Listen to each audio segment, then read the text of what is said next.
عاطف قادیانی کی برطرفی پر اقتصادی مشاورتی کونسل کے ارکان کی بغاوت۔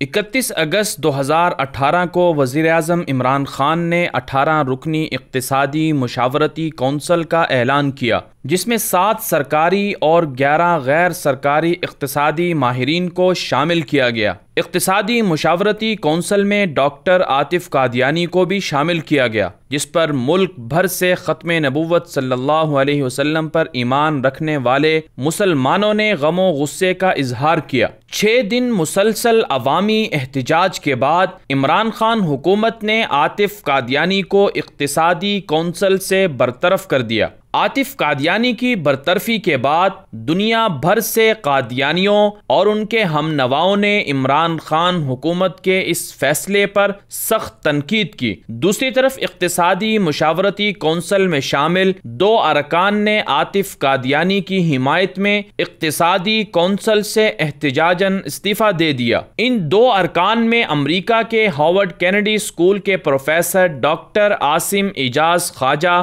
یونیورسٹی کالج لندن کے پروفیسر ڈاکٹر عمران رسول شامل ہیں، جبکہ اقتصادی کونسل کے رکن ڈاکٹر عابد قیوم نے عاطف قادیانی کی برطرفی پر افسوس کا اظہار کیا اور اس کے خلاف آواز اٹھانے کا عندیہ دیا۔ ذرائع کے مطابق ان تینوں ارکان کے عاطف قادیانی کے ساتھ بھرپور تعلقات قائم تھے۔ اقتصادی مشاورتی کونسل سے عاطف قادیانی کی برطرفی کے بعد دیگر ارکان کے استعفوں اور احتجاج سے یہ حقیقت واضح ہو جاتی ہے کہ اقتصادی کونسل میں شامل ان اراکین کی وفاداریاں پاکستان سے زیادہ عاطف قادیانی کے لیے تھیں، ورنہ یہ ارکان کبھی بھی عاطف قادیانی کی وجہ سے اپنی وفاداریاں تبدیل نہ کرتے۔ دوسری جانب عاطف قادیانی نے اقتصادی مشاورتی کونسل سے نکالے جانے کی وجہ پاکستان کے علماء کرام کو قرار دیتے ہوئے الزام عائد کیا کہ یہی لوگ ہیں جو پاکستان کی ترقی کے خلاف ہیں۔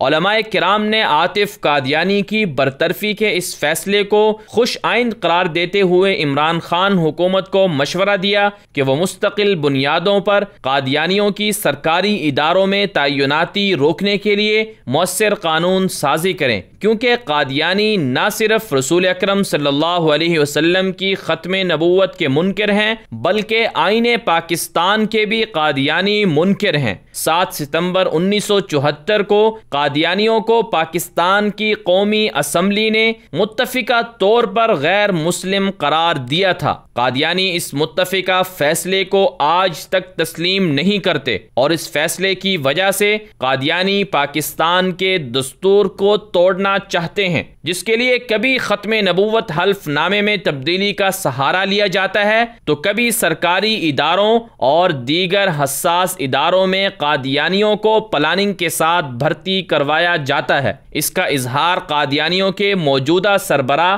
مرزا مسرور بھی کر چکے ہیں۔ ماہرین کے مطابق برطانوی سامراجی دور میں جس طرح مرزا غلام احمد قادیانی نے جہاد اور دیگر شاعر اسلامی کے انکار کے ذریعے برطانوی استعمار کی مدد کی، آج بھی قادیانی مغربی سامراج کی پشت پناہی کے ذریعے نہ صرف پاکستان کے آئین کو توڑنا چاہتے ہیں بلکہ پاکستان کو انتشار اور فسادات میں الجھا کر ریاست پاکستان کو نقصان پہنچانا چاہتے ہیں۔ اس کا اندازہ برطانیہ میں قادیانیوں کی طرف سے برطانوی اراکین پارلیمنٹ پر مشتمل بنائی گئی اس کمیٹی سے لگایا جا سکتا ہے جو بظاہر پاکستان میں قادیانیوں پر دوہرے سلوک کی جانچ پڑتال کے لیے بنائی گئی ہے، مگر اصل ہدف اس کمیٹی کا پاکستان کے دستور میں قادیانیوں کو غیر مسلم قرار دیے جانے والے فیصلے کو ختم کروانے کے لیے پاکستان پر دباؤ ڈالنا اور قادیانیوں کو سرکاری عہدوں میں شامل کرنے کے منصوبے پر عمل کروانا ہے۔ قادیانیوں کی پاکستان مخالف ان سرگرمیوں پر نظر رکھ کر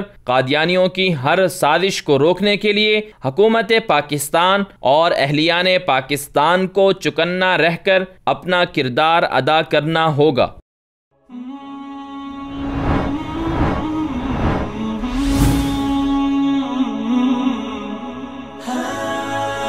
دنیائے اردو کا درخشاں ستارہ وصال اردو۔